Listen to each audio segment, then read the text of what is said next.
ఒకరోజు ఒక తండ్రి మక్కువతో బహు ఇష్టముతో ఒక కారు కొనుక్కున్నాడు. ఆ కారు కొనుక్కుని అల్లారు ముద్దుగా ప్రతిరోజు కారు చూసుకుంటాడు, కారు తుడుచుకుంటూ ఉంటాడు. వాళ్ళ అబ్బాయి వచ్చి వాళ్ళ నాయన ఏదో పని చేసుకుంటూ ఉంటే ఒక స్కెచ్ పెన్ తీసుకొని ఆ కారు మీద పెన్ తో ఏదో రాశాడు. అది తండ్రి కాస్త చూశాడు. రేయ్ గాడిద, కారు ఇప్పటి వరకు శుభ్రంగా నేను కడిగి తుడిస్తే దాని మీద పిచ్చి గీతలు గీస్తావేమిట్రా అని చెప్పి కారుకు సంబంధించినటువంటి ఈ స్పానర్లతో కూడినటువంటి మోట్ ఉంది, ఆ రెంచ్ తీసుకుని తిన్నగా ఆ కుర్రోడు మీదకి వేశాడు. ఆ రెంచ్ వచ్చి ఆ కుర్రవాడి నొసటను తగిలింది, కుర్రోడు పడిపోయాడు. పాపం ఇది వాస్తవంగా జరిగిన సంఘటన. గబగబా వెళ్లి లేపాడు, స్పృహ కోల్పోయాడు. అదే కారులో తీసుకుని హాస్పిటల్కి వెళ్ళాడు. అయ్యా నా కొడుకును కాపాడండి, నా కొడుకును కాపాడండి అని ఏడుస్తున్నాడు.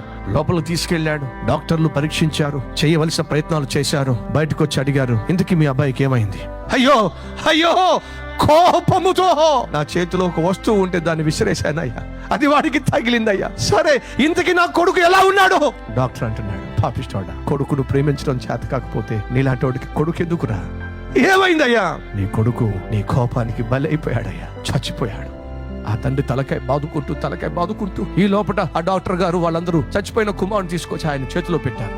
కుమారుని తీసుకొని అదే కారులో పెట్టుకుంటున్నాడు. అదే కారులో పెట్టుకుంటూ ఆ కారును తంతున్నాడు. పనికి మళ్ళా కారు నీకు ప్రేమించాను నేను నా కొడుకు కంటే. ఇంతకీ నా కొడుకు పిచ్చి గీతలు గీశాడే, ఏ గీతలు గీశాడు చూద్దామని చెప్పి ఆ గీతలు గీసిన చోటుకు వెళితే అక్కడ ఏమని రాస్తుందో తెలుసా?